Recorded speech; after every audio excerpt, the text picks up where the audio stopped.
Halo, assalamualaikum warahmatullahi wabarakatuh. Alhamdulillah kita bertemu lagi dengan saya Boy Sandi, guru seni budaya kalian. Mohon maaf ya kalau ada suara-suara ibu-ibu ngerumpi di luar, karena biasanya saya bikin videonya, ngetek videonya itu malam-malam, jadi sepi, nggak ada suara. Sekarang saya ngetek videonya itu pagi-pagi menjelang siang, jam-jam 10-an. Jadi banyak ibu-ibu ngobrol di luar, ada anak-anak main, ada tukang bangunan lagi renov rumah di sebelah juga. Nah, kalian fokus aja sama suara saya, jangan fokus sama suara-suara bebek, suara burung, suara yang lain-lain. Jadi saya harap kalian masih bisa dengar suara saya. Kita akan lanjut ke materi selanjutnya. Saya lihat masih ada yang belum upload karya lukis semester lalu, semester 1, yaitu melukis buah-buahan dengan gaya berkarya seni lukis. Ada gaya abstrak, gaya surrealis, gaya realis, dan macam-macam lagi yang lainnya. Masih ada yang belum upload di Instagram kelasnya. Saya harap itu diupload karena itu tugas pertamanya ya, tugas pertama kalian itu. Nah, dan saya rasa itu tidak sulit tugasnya. Tugasnya cuma kalian foto karya kalian yang lalu, terus kalian kasih ke admin, nanti admin yang upload karyanya di Instagramnya itu. Kenapa susah sekali untuk upload doang ya. Kemarin kita sudah masuk ke materi selanjutnya. Materi judul besar kita adalah menyelenggarakan pameran seni rupa 2 dan 3 dimensi hasil kreasi sendiri.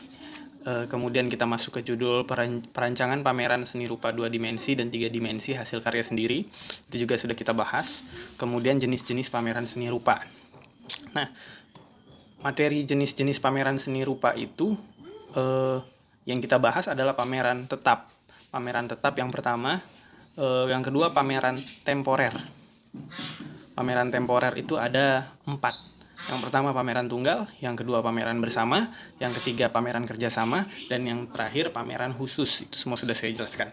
Dan ada satu pameran lagi yang akan kita bahas dan materi selanjutnya. Ulang lagi.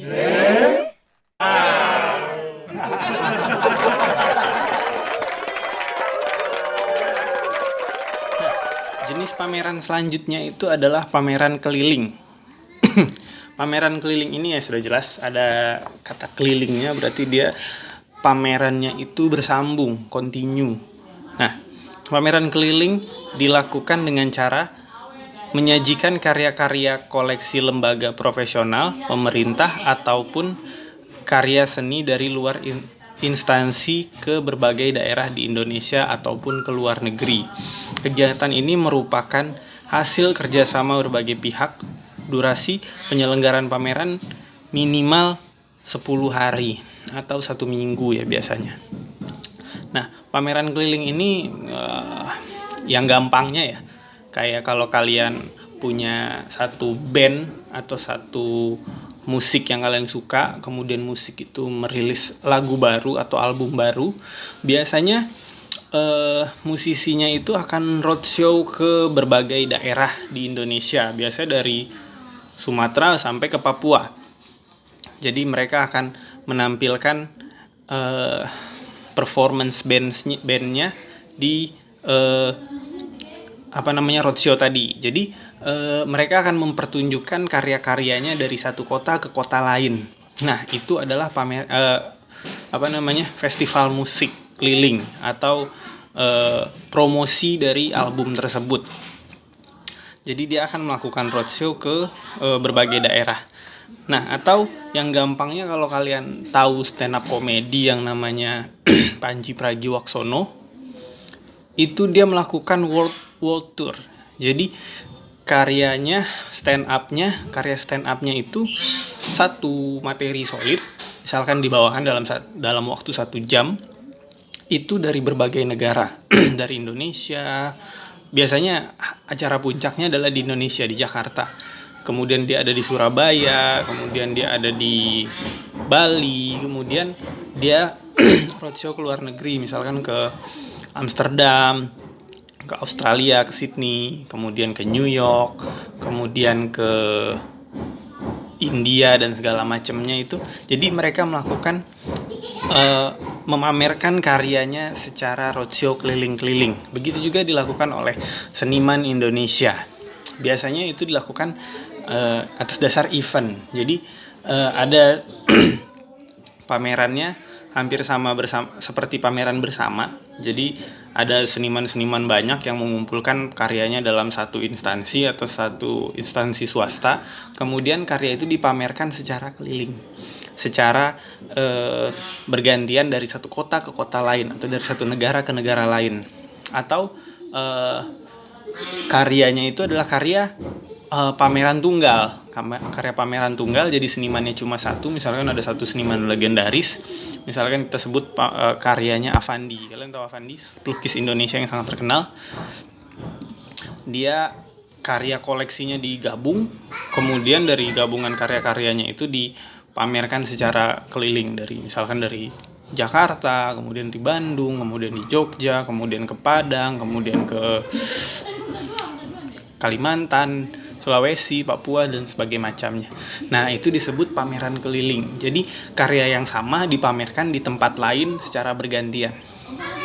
Dan bahkan ketika banyak sekali event-event seni rupa, seperti kompetisi seni rupa, senimannya menampilkan karya, ketika karyanya menang akan dipamerankan di Indonesia, kemudian di Prancis, kemudian di Milan, Italia, kemudian dipamerkan lagi di Amerika. Biasanya seperti itu. Pameran keliling itu adalah pameran yang berpindah-pindah. Nah, hanya itu saja satu lagi jenis pameran yang tertinggal untuk dijelaskan. Jadi sudah lengkaplah tugas tentang jenis-jenis pameran seni rupa. Yang pertama pameran tetap, kedua temporer terbagi menjadi 4, pameran tunggal, bersama, kerjasama, dan pameran khusus.